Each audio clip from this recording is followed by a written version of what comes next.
Hi guys, welcome to How to Solve YouTube channel. In today's video, I'm going to show you how you can do echo on TikTok. Before getting into this video, must subscribe to our YouTube channel and click on the bell icon. First, you need to open TikTok application. Once you open TikTok, then you need to click on the plus icon. And if you have a video, you can upload that video. And if you want, you can record a video. So I'm going to record a video.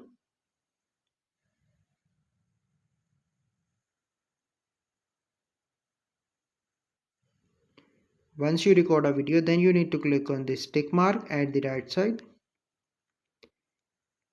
and then you need to click on voice effects, and then you need to scroll, and here you can see the option of echo. Click on that option, and once you click on that effect will be applied to your video. So by following these steps, you can easily do echo on TikTok.